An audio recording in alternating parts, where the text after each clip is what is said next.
The recent surge of tensions between India and Pakistan has brought the attention of the international community back on Kashmir. Yet there is another player who has important interests at stake in the region, namely China. China's position must be examined to fully understand the strategic implications of the dispute as well as the geopolitical dynamics of South Asia and beyond. I'm your host Kasim, welcome to another KJ vid. In this video we will discuss China's interests in Kashmir. But just before we begin, please check out our new website kjvids.co.uk where you can find transcripts for our reports and read lots of other material we will upload. Also, in order to keep KJ vids financially and politically independent, but also less dependent on YouTube who regularly demonetize our videos, please become a KJ member by subscribing to one of our packages that enables you to access all of our reports, vote on future topics, ask questions and get other perks for our content.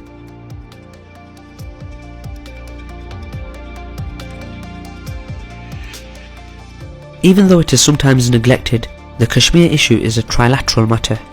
Along with India and Pakistan, China is also part of the dispute. Around 20% of Kashmir is currently under Beijing's de facto control as a result of the Sino-Indian War of 1962. Yet China's revendications collide only with India. There are two portions of Kashmiri territory administered by China but claimed by India, which are separated by the Siachen Glacier. The eastern part is Aksai Chin, that was occupied by Chinese troops during the 1962 war. The western half, on the contrary, was ceded by Pakistan to China in 1963, but India still claims it like the rest of Kashmir. Of the two, Aksai Chin is strategically the most important.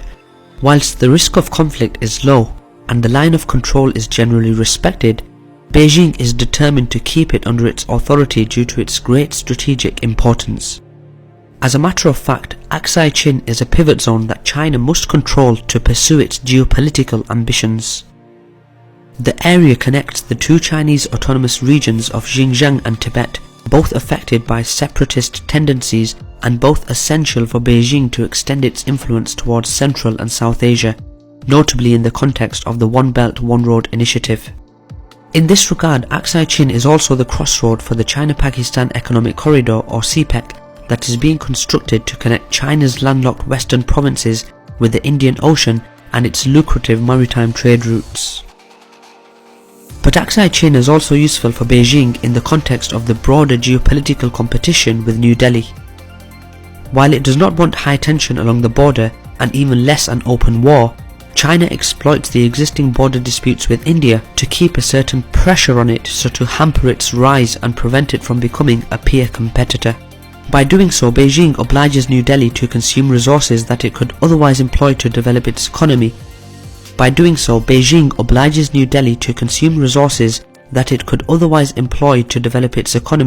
build its naval power, both things that would enable it to rival China. It is notable that China's claims over another contended region, namely the Indian-controlled Arunachal Pradesh, serve mainly to preserve the control over Aksai Chin by distracting India from there.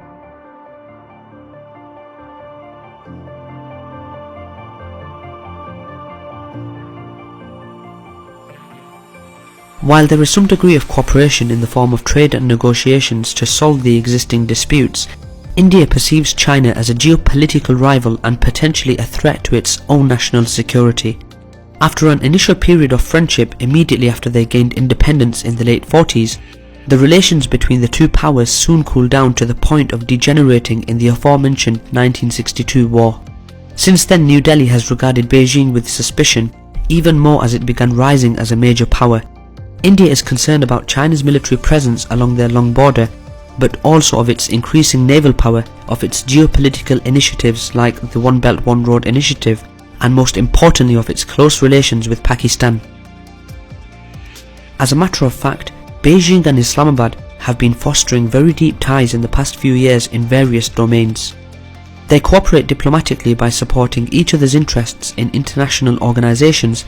They are strengthening their defense ties with the purchase of Chinese weapon systems by Pakistan, and finally the two are working together to build the Chinese-Pakistan Economic Corridor. China has already invested billions of dollars in the construction of infrastructure such as power plants, roads, communication centres and the Gwadar harbour that is supposed to become a major hub for maritime trade. Of course, as a result of a decade-long enmity with Pakistan, India does not see all this in a positive light and is becoming more and more distrustful towards China as well. In short, New Delhi considers Beijing's initiatives in South Asia and the Indian Ocean as a deliberate strategy to encircle India and hamper its rise. The dispute over Aksai Chin is to be interpreted in this context. Considering the close relations between China and Pakistan, including in security terms, India fears that its two rivals may join their forces and threaten its national security. Beyond the symbolic value of the issue and the economic aspects, namely controlling the water flow of the Indus River, India's interests in controlling the whole of Kashmir is largely motivated by its desire to keep China and Pakistan separated so to avoid this double military menace. Moreover, it has also become a means to undermine the CPEC project. In this regard, it is worth mentioning another point of strategic interest for New Delhi, namely the Siachen Glacier, which is currently under its control. As mentioned before, this high-altitude frozen area of the Karakoram range is located right where the parts of Kashmir administered by India, China and Pakistan converge. As such, India regards the glacier as a pivotal point to keep China and Pakistan separated.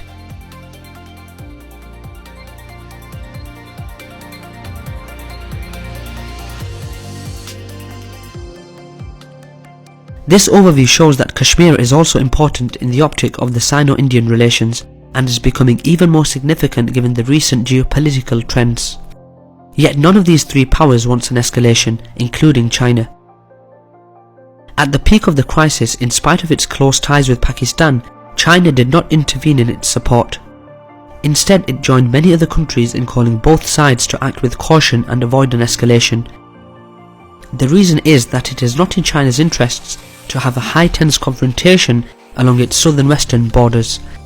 While it indeed acts to maintain a certain pressure on India for the reasons noted before, it does not want it to become a fully hostile power. Beijing's main focus lies eastward on the Pacific Ocean, where it is struggling to expand its naval power, where it is asserting its claims over the South China Sea, where it's coping with the US and its Japanese ally, and where it seeks to bring Taiwan back under its control. In this context, having a tense relation with India would force China to divert precious resources to a secondary area. This would also mean becoming engaged on two difficult potential fronts and being virtually encircled by rival powers except to the north, where Russia remains friendly, at least for the time being. New Delhi is already tilting towards Washington, Tokyo and Canberra in the framework of the quadrilateral security dialogue. Therefore, China must act carefully to avoid pushing India further into America's arms. This explains Beijing's stance in the recent crisis over Kashmir. It called for a de-escalation on both sides and invited them to a diplomatic settlement. Chinese government-related media such as the Global Times have repeatedly stressed the need to reduce tensions and to promote trilateral cooperation to foster economic development and fight terrorism. Another article suggested the mediation of the Shanghai Cooperation Organization, a supranational body sponsored by China and Russia, of which both India and Pakistan are members. On their part, Indian media have been more skeptical about China's goodwill. The Times of India noted how China put a technical veto on a UN Security Council resolution that would have designated as a global terrorist organization the Pakistan-based Jaish-e-Mohammed group, which performed the attack against Indian soldiers that led to the latest crisis in Kashmir, all just ahead of a meeting between the foreign ministers of China and Pakistan. Again, the same newspaper reported that US officials have warned Pakistan to take concrete action against terrorist groups that strike targets in India, all while mentioning that China is also responsible for protecting Pakistan in international organizations.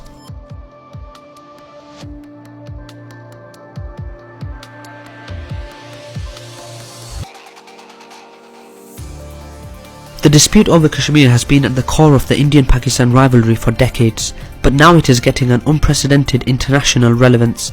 China and India, each controlling a portion of its territory, are both rising and are engaged in a geopolitical competition.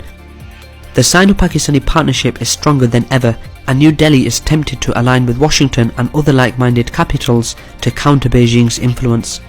The whole dynamic goes well beyond Kashmir and its specific problematics, but at the same time one thing is for sure, the region should be monitored attentively, since what happens in Kashmir could now influence the great power alignment in the entire Indo-Pacific region and have major geopolitical repercussions.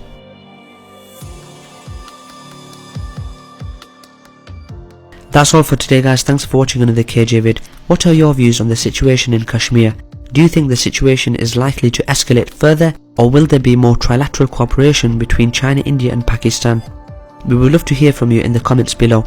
Please don't forget to support KJ vids by becoming a KJ member by subscribing on our website kjvids.co.uk. Thanks for watching again and see you next time.